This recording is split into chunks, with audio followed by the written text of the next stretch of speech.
Vers l'an 30, Jésus-Christ est mort sur une croix, s'est relevé de la mort et est monté au ciel. Ce qui s'est passé alors est extraordinaire. Quelques jours plus tard, un petit groupe de croyants juifs ont été remplis du Saint-Esprit. Leur cœur brûlait en eux et ils ont hardiment annoncé la bonne nouvelle de Jésus. Une caractéristique du feu est qu'il se répand. Le christianisme des débuts s'est répandu comme un feu de brousse, malgré une persécution féroce, et il est vite devenu un mouvement mondial. On estime qu'aujourd'hui, 2,3 milliards de personnes confessent suivre Jésus-Christ. Le livre des Actes rapporte l'histoire remarquable de l'expansion du christianisme à ses débuts. Et l'histoire continue de s'écrire aujourd'hui. Dieu veut que nos cœurs s'embrassent de son amour pour que nous partagions la bonne nouvelle de Jésus avec nos contemporains. Bienvenue pour cette session 7, les Actes des Apôtres et l'Église.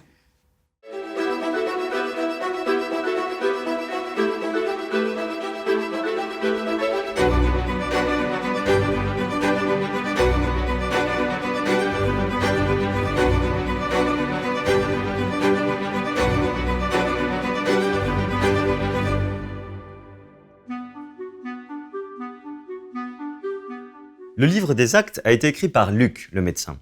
C'est donc le prolongement de l'évangile de Luc qui nous raconte la suite des événements.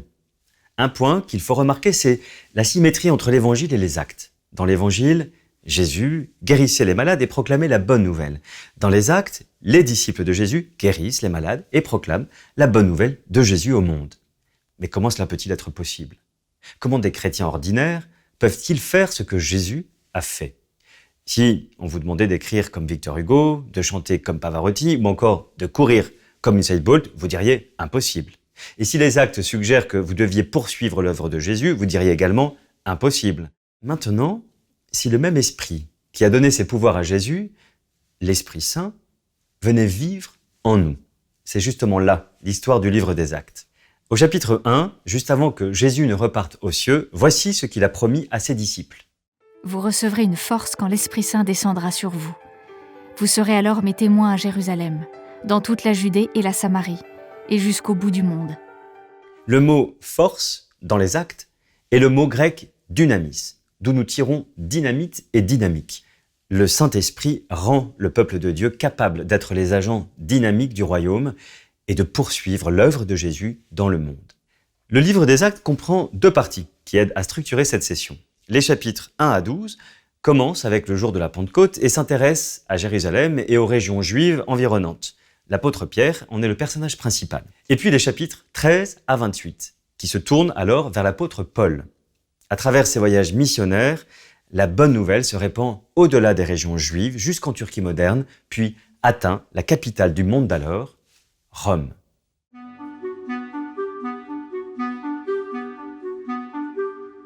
Revoyons les épisodes de l'histoire biblique jusque-là. Nous avons vu la Genèse et Abraham, puis Moïse et la loi, ensuite les rois comme David, les prophètes et l'exil avant l'arrivée du Messie, Jésus-Christ, dont la mort et la résurrection constituent le pivot de toute l'histoire.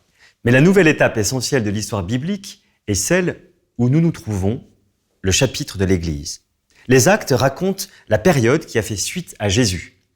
Tout a démarré comme une déflagration le jour de la Pentecôte. La Pentecôte était une fête juive importante qui célébrait le début de la moisson. Imaginez les rues de Jérusalem grouillant des foules de pèlerins venus de tous les pays. 120 disciples de Jésus se réunissent pour prier. Quand le jour de la Pentecôte arriva, les croyants étaient réunis tous ensemble au même endroit. Tout à coup, un bruit vint du ciel, comme un violent coup de vent, et il remplit toute la maison où ils étaient assis. Ils virent apparaître des langues pareilles à des flammes de feu. Elles se séparèrent et se posèrent une à une sur chacun d'eux. Ils furent tous remplis de l'Esprit Saint et se mirent à parler en d'autres langues, selon ce que l'Esprit leur donnait d'exprimer. Que se passe-t-il donc ? Avez-vous remarqué la mention de langues à 2 reprises ? Tout d'abord, des langues pareilles à des flammes de feu symbolisant la présence de Dieu. Souvenez-vous d'Élie sur le mont Carmel. Le feu du ciel a consumé l'autel. Souvenez-vous d'Israël au mont Sinaï. La présence de Dieu comme l'explosion d'un feu d'artifice. Et souvenez-vous de Moïse au buisson ardent, les flammes saintes du grand « Je suis ». Dans l'Ancien Testament, le feu de Dieu apparaissait à une certaine distance. Mais le jour de la Pentecôte, ce même feu sacré est venu se poser sur le peuple de Dieu. Dieu faisait sa demeure dans les cœurs de ceux qui croyaient en Jésus. Remarquez aussi que ce feu sacré s'est séparé en langues distinctes pour reposer sur chacun d'entre eux. Ainsi, tous furent remplis de l'Esprit, plus seulement les 12 apôtres, mais ces 120 chrétiens ordinaires. Alors que dans l'Ancien Testament, l'onction de l'Esprit était réservée aux rois, aux prêtres et aux prophètes, maintenant tous les enfants de Dieu expérimentent cette puissance qui transforme leur vie. Et deuxièmement, des langues étrangères qui symbolisent une unité internationale. Comme les disciples étaient remplis de l'Esprit, ils se sont mis à parler des langues étrangères qu'ils n'avaient jamais apprises. À Jérusalem, il y avait une foule de tous horizons qui a assisté à ce phénomène incroyable. Des gens peu éduqués, devenus de compétents linguistes et louant Dieu dans les diverses langues du monde. La foule a pensé qu'ils étaient ivres. Pierre leur a suggéré de réfléchir. On n'est pas ivre à 9h du matin. Alors de quoi s'agit-il ? Souvenez-vous de la tour de Babel dans la Genèse, quand Dieu a mélangé les langues des peuples et les a dispersées. Et maintenant, voilà ces nations divisées, réunies en Dieu. Avant même que l'Évangile ait commencé à quitter Jérusalem, cela donnait un aperçu d'un jour futur où toutes les populations de toutes les nations du monde allaient se retrouver unies pour adorer Dieu. Le Saint-Esprit donne naissance à une famille multiculturelle et intergénérationnelle. C'est un miracle mondial et il a débuté à la Pentecôte.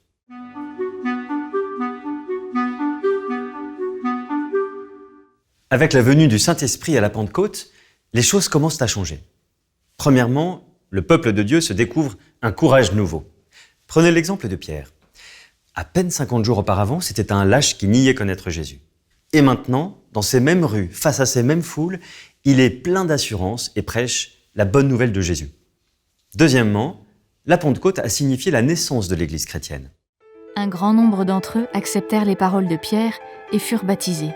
Ce jour-là, environ 3000 personnes s'ajoutèrent au groupe des croyants. Tous s'appliquaient fidèlement à écouter l'enseignement que donnaient les apôtres, à vivre dans la communion fraternelle, à partager ensemble le pain et à participer aux prières. Ceux qui ont cru ont été baptisés pour en témoigner. Le baptême marque le début d'une nouvelle vie en Christ. Quand 3000 personnes ont été plongées dans l'eau le même jour à Jérusalem, ce devait être très impressionnant. Et c'est aussi notre histoire. Quand nous croyons en Jésus, le Saint-Esprit nous fait commencer une vie toute nouvelle. Et nous témoignons de notre nouvel engagement en nous faisant baptiser. Ces premiers chrétiens formaient donc une nouvelle communauté, appelée l'Église. Ils se retrouvaient régulièrement, parfois en petits groupes dans leur maison, et parfois en nombre plus important dans le temple. Le christianisme n'a de réalité qu'en communauté. Si vous sortez un tison rougeoyant du feu et l'isolez, il va vite se refroidir. Le Saint-Esprit nous rassemble afin que nous conservions notre passion et accomplissions notre mission ensemble.